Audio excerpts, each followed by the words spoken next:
Welcome back, fifth grade. Today, we're going to take a little offshoot from our discussion about the Roman Republic or the Roman government, and we're going to talk specifically about one guy who was part of the Roman government, whose name is Cincinnatus. Now, you can probably see him over here on the chart that we're going to build here in the notebook a little bit later, and you can obviously see that I have a comparison of him to George Washington, but we're going to get into that here in a minute. The first thing I'm going to do is I'm going to read directly from the textbook kind of the backstory of Cincinnatus so that you know a little bit about him and why we're going to take, again, kind of a little offshoot today and talk about him. The other part of this activity today is to build this chart that you see in the notebook. So you need to have a little bit more background about Cincinnatus so that we can fill in this chart and fill in a bit of the information about him, about George Washington as a comparison, and how both these guys are kind of similar. Okay, so first thing I'll start with is a couple of paragraphs directly from the textbook. You don't really have to write a whole lot in the notebook from this. You really just do need to listen because some of the specific details are going to be part of this chart that we're about to build. Okay, so Cincinnatus and his civic duty.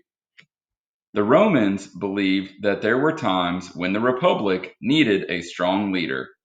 To lead Rome, the Romans created the office of dictator. Today, this word is used to describe an oppressive ruler who has total control over a country. In the Roman Republic, however, the consuls resigned during difficult or dangerous times, and the Senate appointed a dictator to lead the Republic. During a crisis, the dictator had complete control over Rome.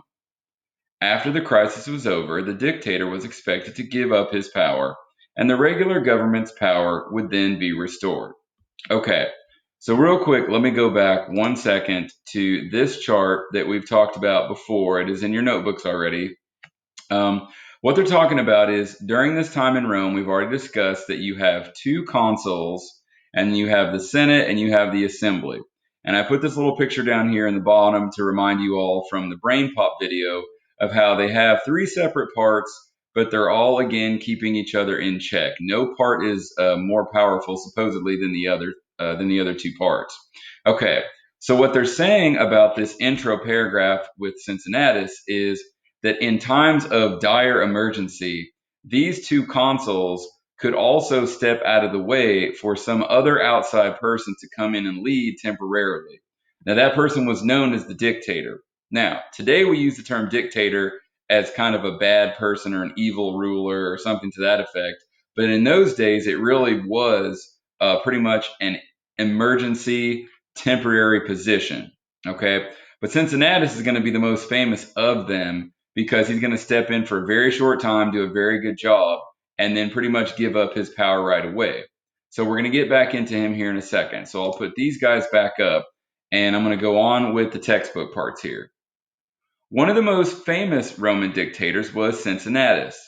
Cincinnatus had been a respected Roman consul who was known for his loyalty to Rome.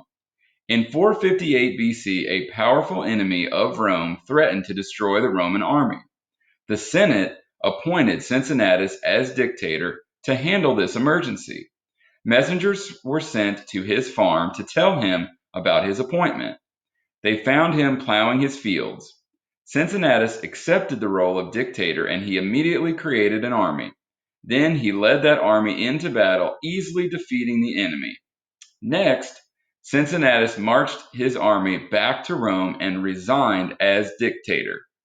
Just 16 days after taking control of the Republic, Cincinnatus returned to his farm. Cincinnatus was widely admired because he fulfilled his civic duty. Civic duty is the idea that citizens have a responsibility to help their country. And this idea was important to the Romans and has been valued by other people as well. George Washington, for example, was inspired by Cincinnatus. Like Cincinnatus, Washington was a farmer who was asked to lead an army, the Continental Army in the American Revolutionary War. After leading the Americans to victory, Washington also returned to his farm in Virginia, and later he also reluctantly agreed to become the first president of the United States. Okay, so that's all of the textbook part that I'm going to share with you all. So let's get back into what our next step is. Okay, so I'm going to go full screen on this thing. All right. So what we want to do right now is in our notebooks, we want to create this exact same format. So you want to take one page and you want to split it into three sections. Now it doesn't matter if you have the long way or short way of your notebook page. That's going to be irrelevant. But you need a space over here for Cincinnatus. You need a space over here for George Washington, and you need a space for both, because in the both column, we're going to put things that go with both of these leaders. Okay, now if you see down here in this blob of green words, this is kind of my word bank that I'm going to pull from. And every time I pull one of these out, we're going to add it to the appropriate chunk of the chart, and we're going to talk about why it's there. Okay, now in this case, you definitely have to write what's in green as I go along, but you probably for some of these want to add a little bit more information that I've talked about along the way. Okay, so let's just start. I'm going to start randomly. Okay, reluctant to be leader. This would go into the both category because both of these guys were reluctant to become leaders. Reluctant means they didn't really necessarily want the job, but they were pretty much at some point going to say, "All right, fine, I'll do it for my country. I'll do it for my army and whoever." Okay, so Cincinnatus is reluctant to be leader, and that's why after again 16 days he goes back to his farm.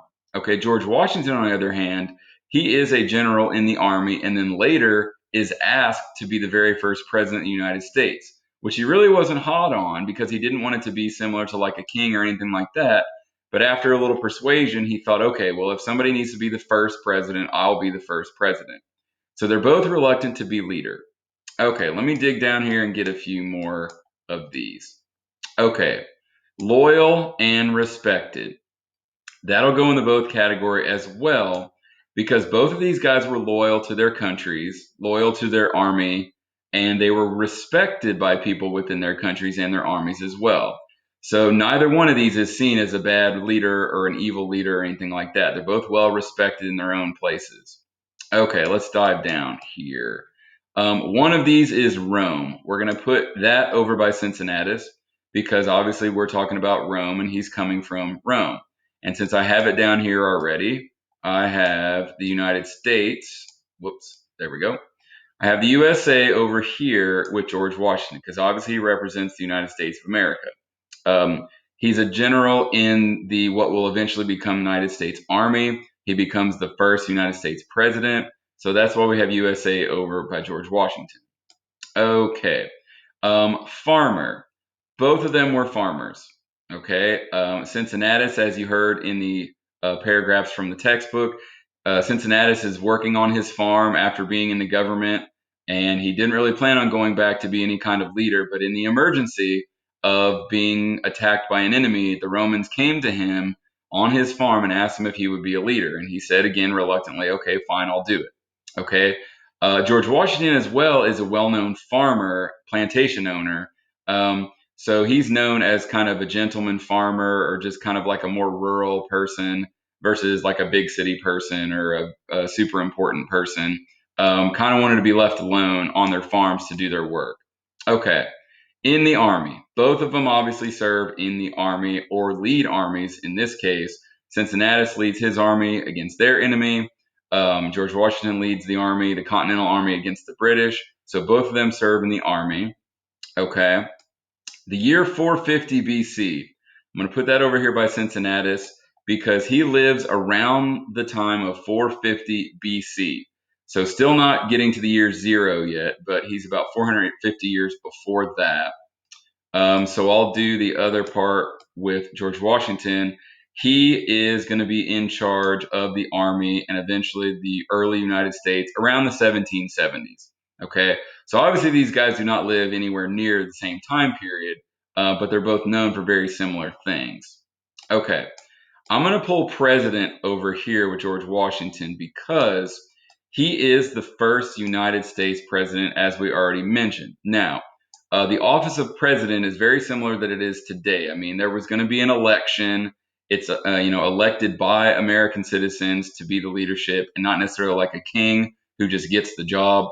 But let's be real. After being such a successful general, nobody was really going to run against George Washington successfully. So he pretty much had the job if he wanted it. So the difference between George Washington and what's going to happen with Cincinnatus is the office of president.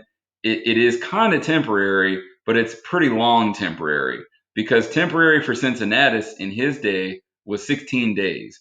He only needed 16 days to defeat the army, and then he just wanted to go back home and go back to his farm. Whereas president, even still to this day, is 4 years or at most 8 years. So again, you serve one term, that would be 4 years. If you get elected again, you get another 4 years, but then you're done. Okay, so it is temporary. It's not forever, but it's obviously a lot longer than 16 days.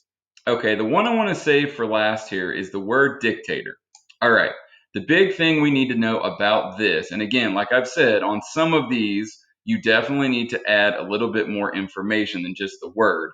And this would be a perfect example, because the word dictator to us today really does have kind of a bad negative connotation. So if we hear the word dictator, we think of people, like Adolf Hitler during World War II and different time periods like that. The dictator back in the time of Rome, at least in the Roman Republic, was actually not a bad person. Okay, the dictator, again, is somebody who, in the case of an emergency, whether it be like a military emergency or sometimes it could just be some kind of government emergency, they would have another person step in temporarily for that job. Okay, and in this case, Cincinnatus did not really need that long. They were going to give him as many as 2 months. But once he was done after 16 days and they had defeated the enemy, he's like, no, I'm good. I'm going to leave. Okay, even though some people wanted him to stay in there. In fact, some people wanted him to go back and be on the consul for another year, which we talked about already was kind of, going against the rules. He neglected and said, nah, I'm not really interested. Okay, so long story short, for what I'm expecting in the notebook, if you guys are looking down at all this stuff, and I got to repeat this, obviously, over the last couple of days, some of y'all have, no offense, been phoning this in. If you're at minimum writing what's on here, okay, that's a good start. But if you add nothing to some of this stuff, or if you add nothing to these little bullet points, and all I see is the bullet points, in some of these cases, guys and gals, that's not going to cut it. Okay. But I'll say again, if you at least have the bare bones here, that's a good start. Okay, you can always add a few things, or like a little blurb to one of these bullet points or several of these bullet points, because if you look back on this stuff later and the details are not really there, you're going to not remember what in the world you were trying to write down, or you're not really going to be specific on what the information was. Okay, so for today, that's pretty much it. Like I said, I wanted to share that textbook information with you all, which was kind of the background of Cincinnatus. I do want to make sure that in the notebook you have this information. So like we've been doing a lot of these days, once you get it done, send it to me in some way, shape, or form, right? So if you did this stuff on a Google Doc, or if you just typed out your notes, okay, that's fine. You can share that with me. If you literally, like a lot of people, write this stuff in the notebook and want to take a picture of it and send it to me, that's probably the best example, okay? So as always, I hope you all are doing well. Hope everybody's staying healthy, and we'll hopefully see you soon. Bye-bye.